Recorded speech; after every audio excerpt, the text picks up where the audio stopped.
Hey, what's up, everybody? I'm Hunter Hayes, and I am honored to be here with Mr. Garrett Reisman. We have nothing in common, That's and not that's true. what makes this brilliant because I wore an astronaut suit, and my nickname is Astro. However, I feel very unworthy of using that. I was on The Masked Singer this year. I had a blast, and I had a choice of characters, and the suit that I picked out was an astronaut. Yeah, man, I And saw you. So, we're here for National Astronaut Day, and I just want to say welcome to the team because you carried it off. I mean, you pulled it off really well. That suit looked awesome. thank you, thank you, thank you. I'm not worthy, but I'm I'm so excited to be talking to you. This came up in such a brilliant way, and to be honest with you, I have 2 billion questions, like everybody does. I've tried to do some research. I try to look prepared. I wanted to let you know too that we make fake patches. So if if I don't know, I just thought we It's should. actually it's all about the patches. We should It start with really, total honesty. Everything that I've worn yeah. has been totally fake. But thanks for hanging out with me today, and thanks for agreeing to answer questions slash kind of go back and forth. Um, I have to say, one of the things that I love about getting to know you and watching some of your other interviews is the way that you embrace your height difference from everybody else. And because I'm 5'4" on a good day, and it just makes I feel like it gives hope to so many short people around the world that we can accomplish something and mean something in life. You know what I mean? Well, let me tell you something. It comes in handy. I think when I came back from space after my long duration space flight, I actually did better than most. And anecdotally, I don't know if there's a scientific reason for this, but I can tell you that short and stocky people tend to do better coming back from space. So, like, I went out to the Interesting. bar the first night I came home, and I walked into the press conference. I got a standing ovation from the press corps. And I said, really, this is only the second time in my life that being this short has come in handy.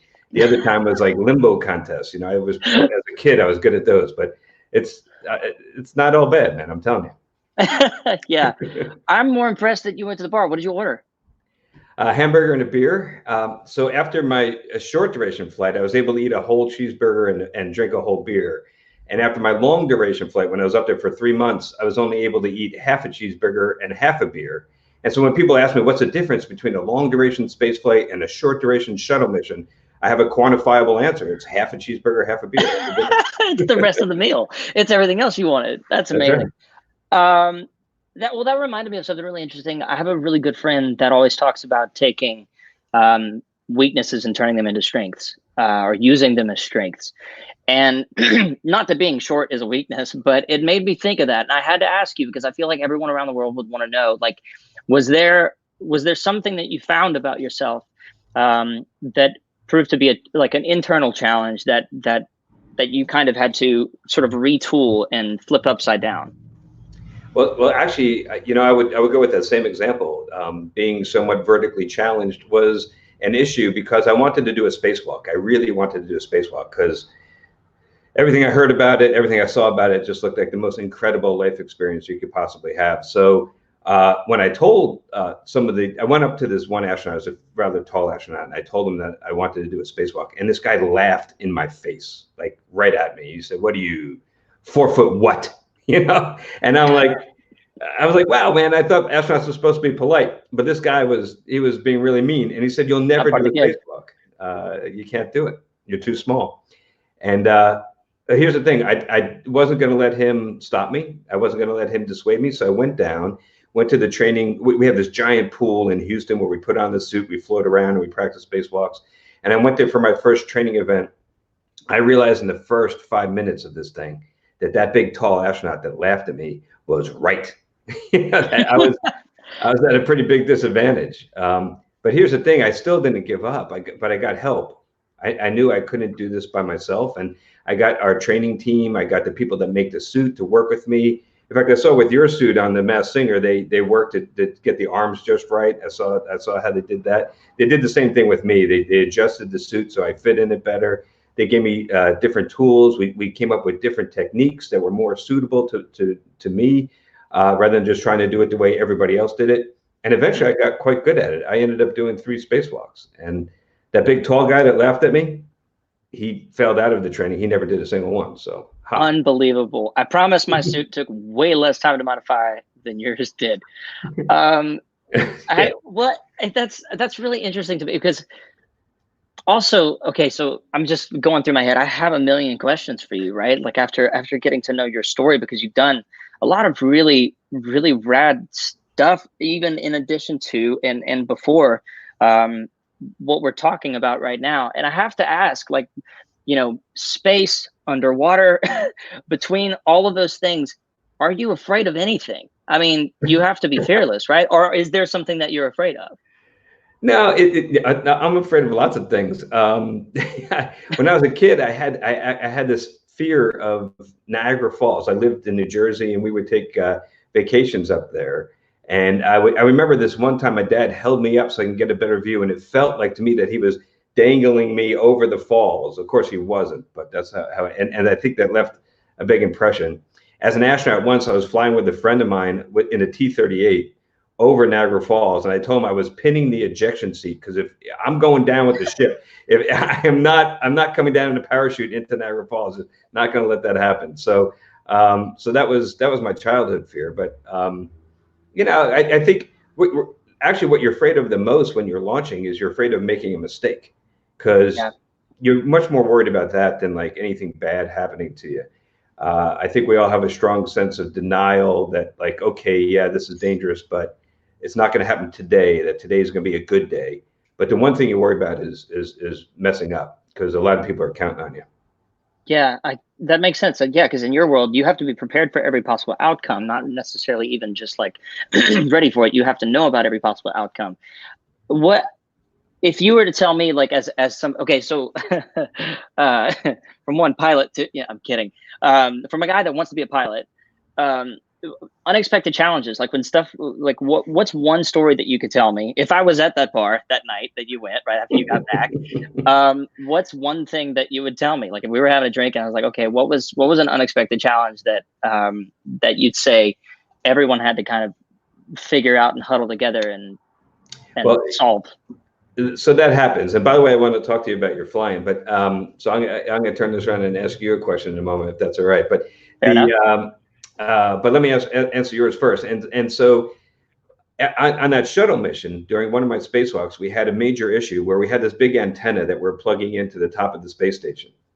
And the antenna had a cable and had to be connected to another cable, just like plugging in an extension cord, so that we can get power to this antenna.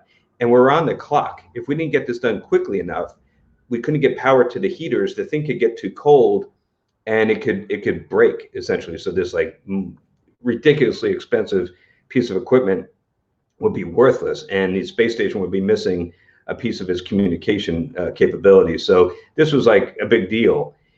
But we had it in there. We installed it. We bolted it down. It's all ready to go. We went to connect the cable, and it didn't fit. And we're like, oh, didn't somebody on the ground try this? But it didn't fit. So we started like trying as hard as we could to make it fit. And the guys inside the space station said they could feel the whole space station shaking because we were trying so hard. And then it wasn't working. In fact, we were risking damage to the thing, so we had to stop doing that. And then we had a thought. We said, I asked the pilot of our crew, who was kind of choreographing the spacewalk, and I said, hey, Tony, when is the sun coming up? Because we're behind the Earth, so it was dark. We're in the Earth's shadow. He says, coming up in 10 minutes. So, okay, great. So I took the female side, the male side of the connector, and I held it in my hand, and I put it behind some structure, so it was in the shade. And I let the sun come up and hit the female end.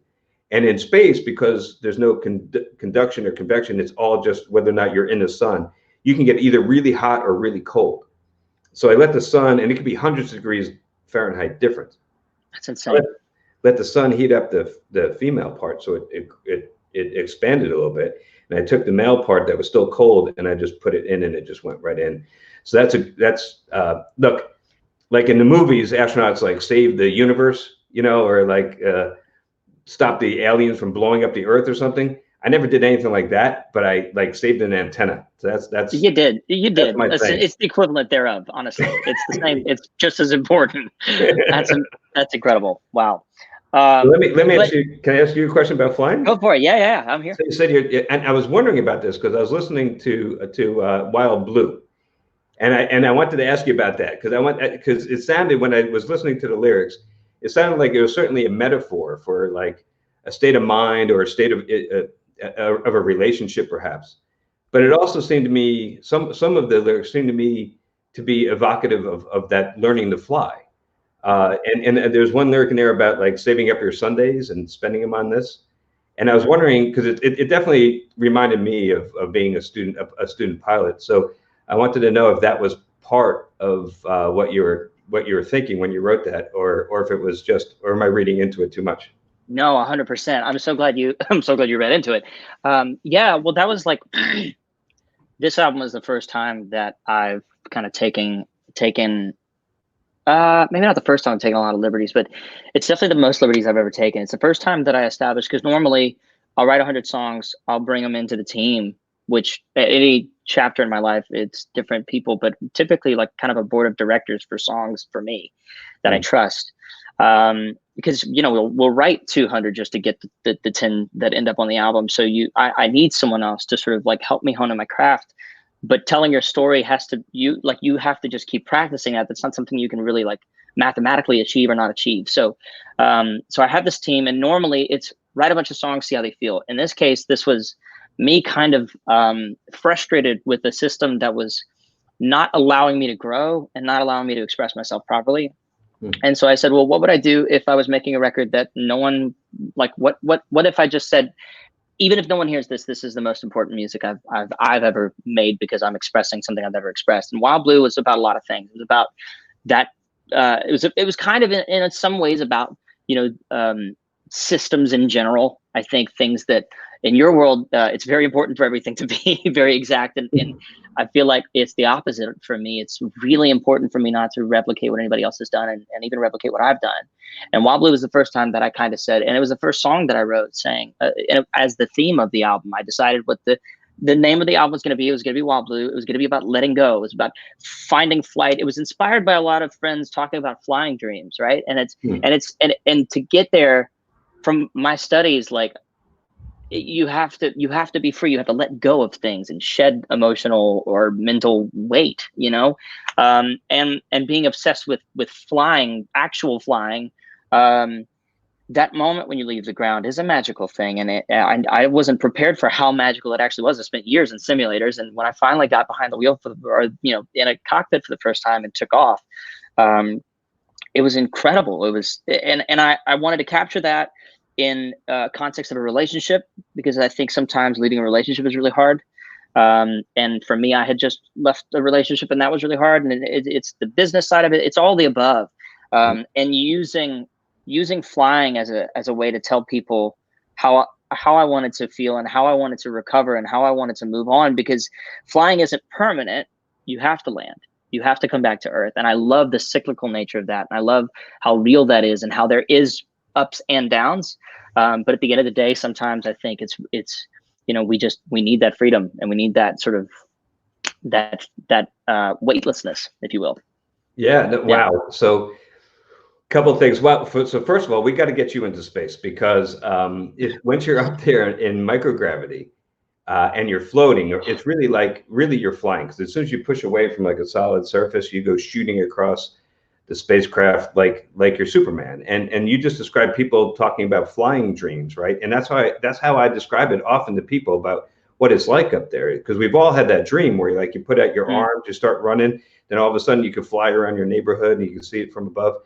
It's like that up there every day, and it's like the best, right? I mean, it's such a wonderful experience. It's one of the things I miss the most about being up there. So you got to try it, because I think you'll love it. You'll get a lot out of it. Someday. Yeah. Especially thanks to the work that you're doing. I mean, tell me about what's next, because obviously you've accomplished so much that most people, I think, would assume that that's kind of like, I don't know. I think most people would take a break, but I love how ambitious you are. What is next for you, especially now with the SpaceX team? Like, what do you want to accomplish now?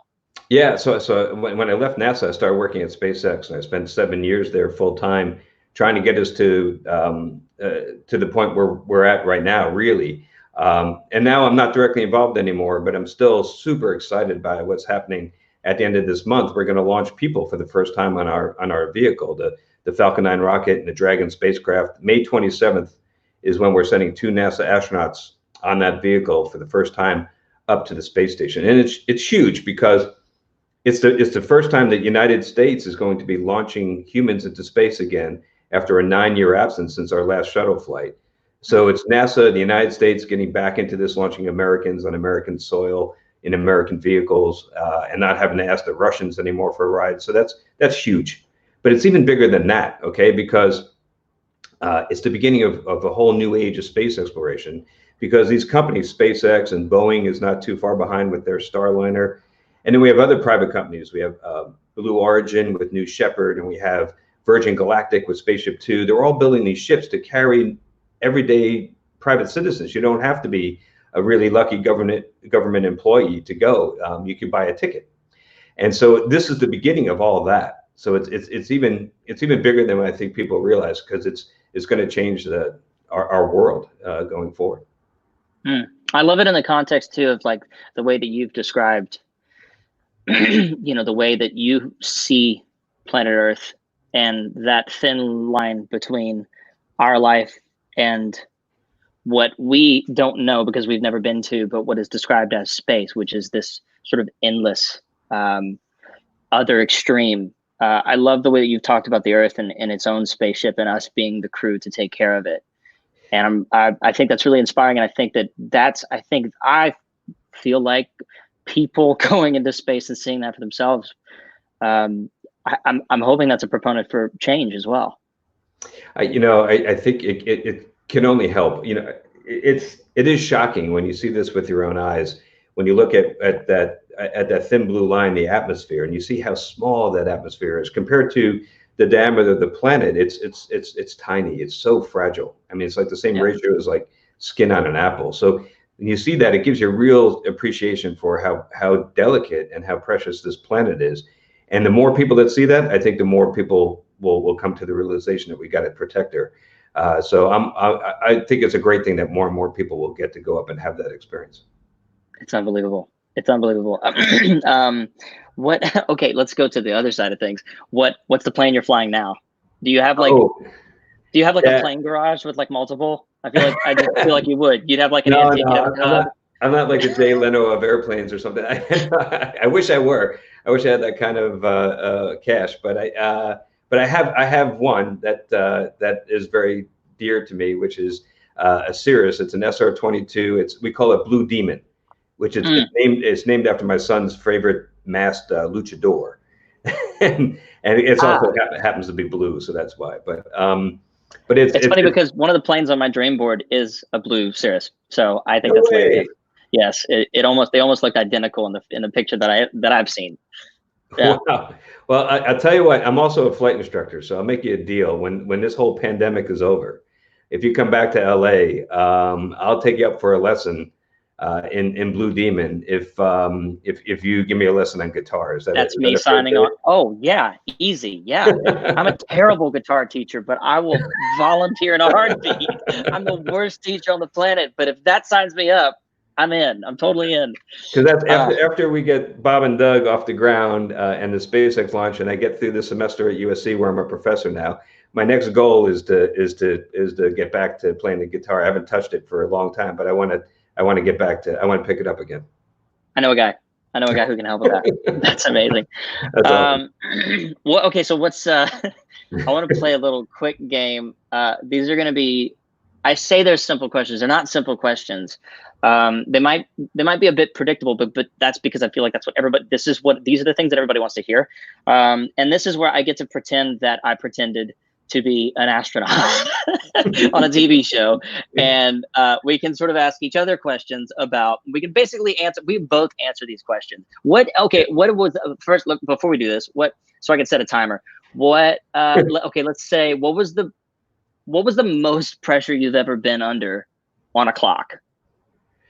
The most pressure I've ever been under on a clock it was probably that thing I was describing before, where we had that The antenna situation. antenna, and we had only 10 minutes left before the thing was going to go belly up. So yeah, that was probably it. Great. Okay. Well, I'll time us and we'll do 10 minutes. And I've never felt so much pressure in my life, and that's fine. The big question you get asked a lot: what inspired you to become an astronaut? Oh man, I always wanted to be an astronaut since I was a little tiny kid, because I watched films of like the Apollo missions. I was watching the space shuttle fly, and I was just totally into it. But I never thought I would be able to do it because I had a crazy mom who was scared of flying, and she was never going to let me become a test pilot. So I never thought it would really happen, but it certainly was something I always wanted. That's amazing. When did you want to become an astronaut? Well, approximately 2 months ago. They said, so for The Masked Singer, I was lucky. I signed on early. I love the show. I love the premise of the show. It's a competition, but it's not about comparing your talents. It's about embracing your talents, which I am so in favor of. So when I got invited, I signed up. I got to pick from the costumes. There was a robot, which I was really attached to because of this picture behind me. It has a personal meaning.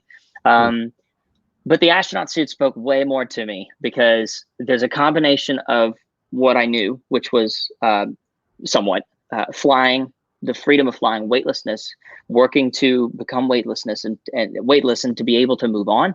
And there was the unknown. I feel like space is the most unknown thing in the world.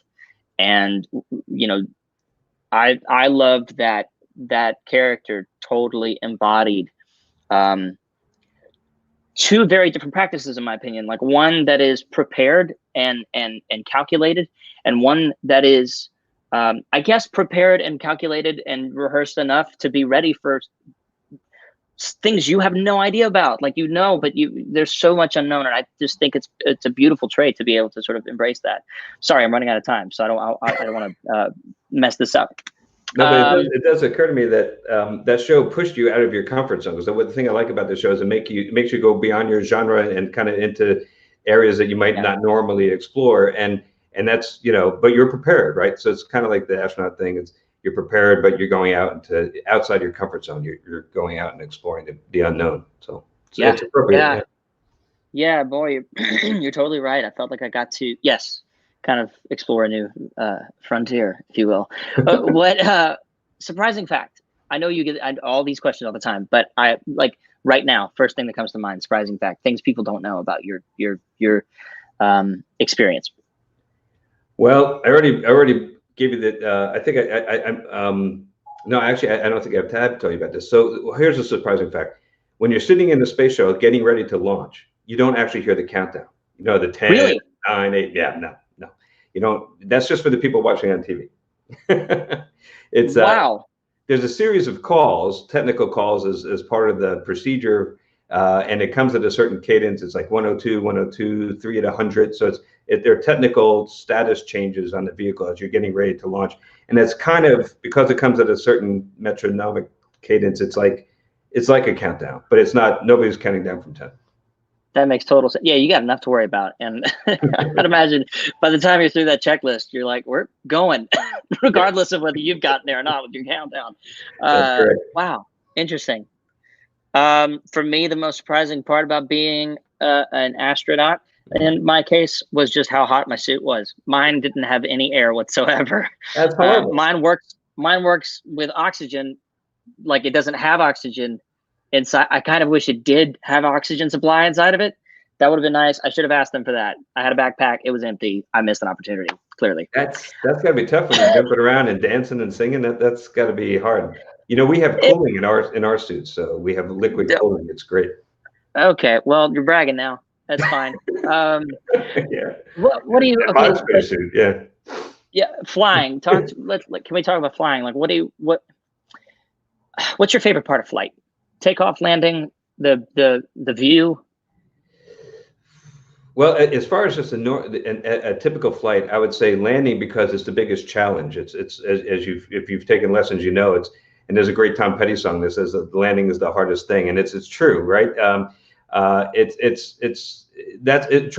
You can spend your whole life. It's like perfecting your golf swing or your your turns on skis going down moguls. You could try your whole life to make it perfect, and it's going to be a never-ending struggle. But that's what makes it fun. So I would say the landing. Although, you know, when you have a really nice day with a really beautiful weather, like clouds to play with or beautiful scenery to fly around, and you're flying low and fast, and you got the tunes cranked up, that's pretty cool too.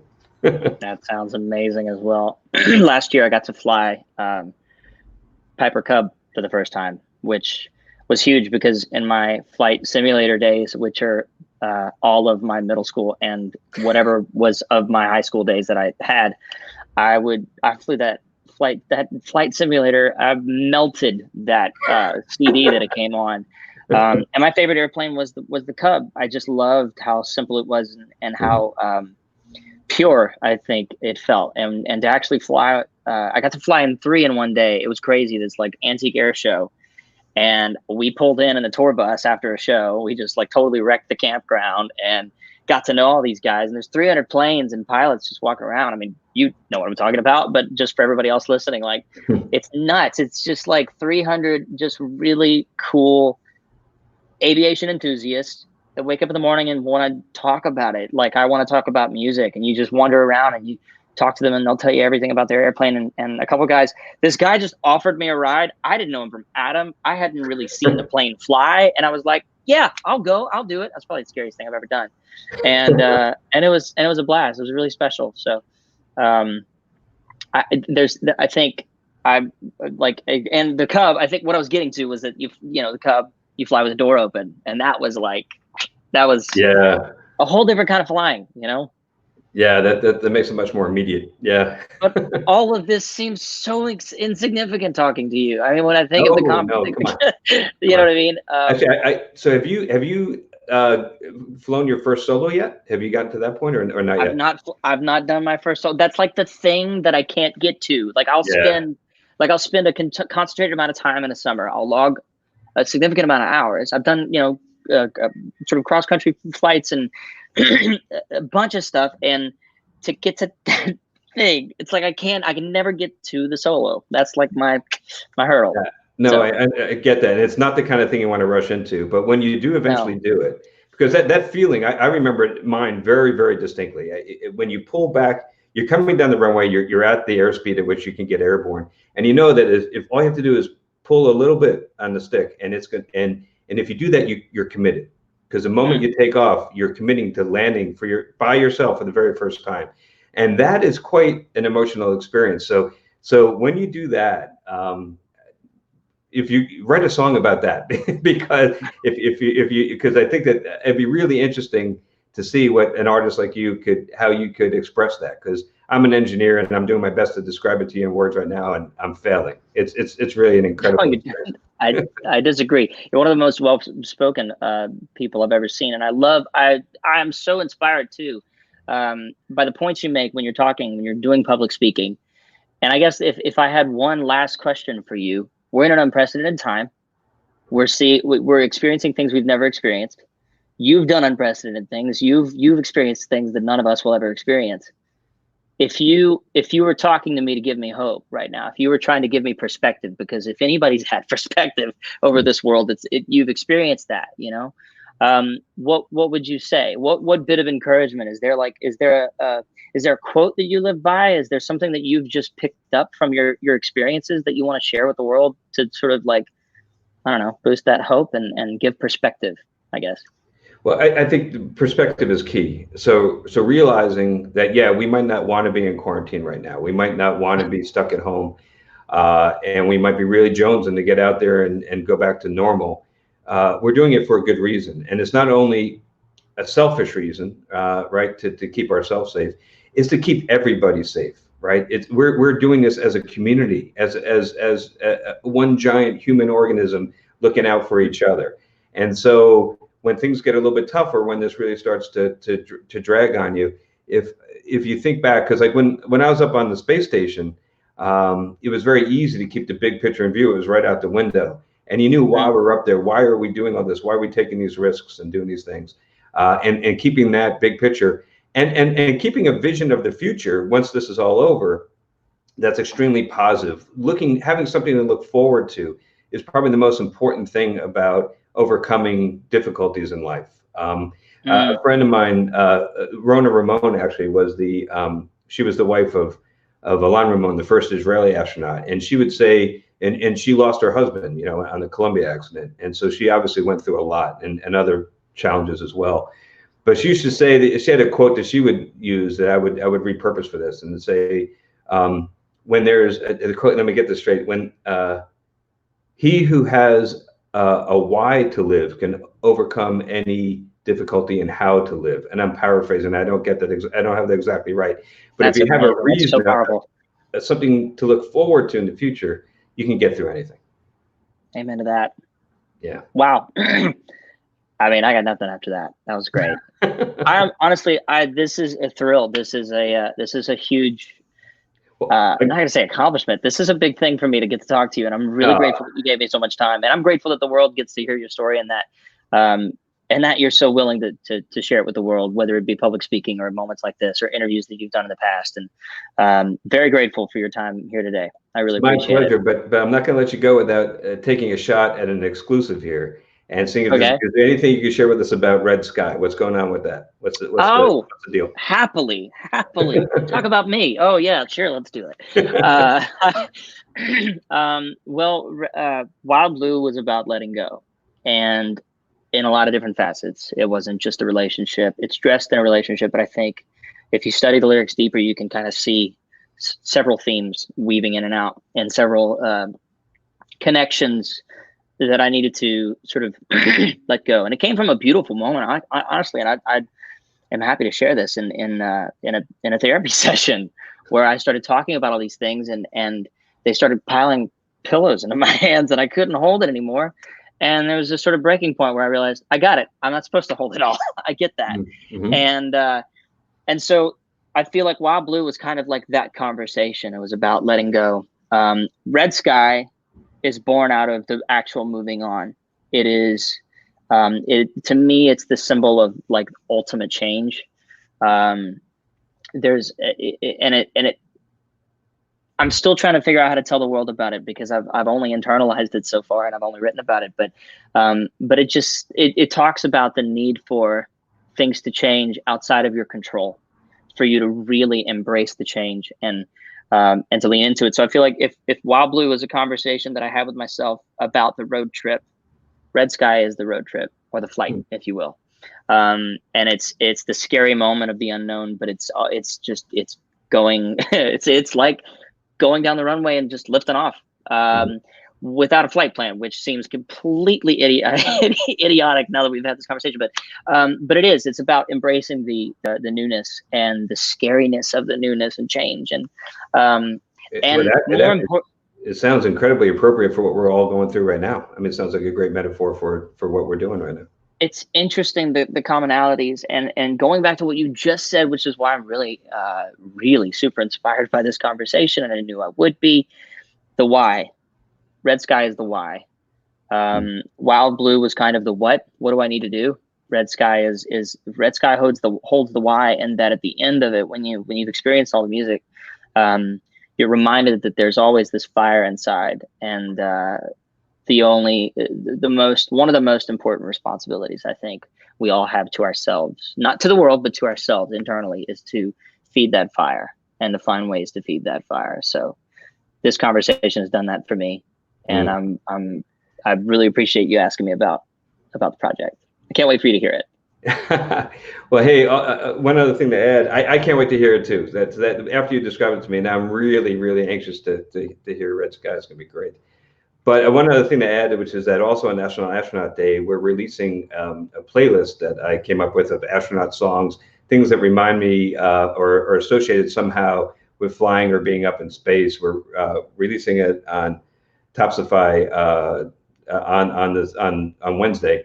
So and here's a little spoiler alert. Okay, Wild Blue is on there. All right. Yes, I thought you were going to say Never Gonna Give You Up, but I'm way happier to hear Wild Blue's on it. That's amazing. I would never recall you, man. Not gonna I love it. Thank you so much. That's really cool.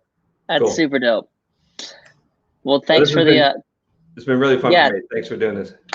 Thank you so much. I'm really looking forward to meeting you in person, and I'm going to take you up on the flight lesson, guitar lesson, switcheroo trade out. Awesome. I can't wait. God bless you, man. I appreciate you. Cheers. Thank you. You too.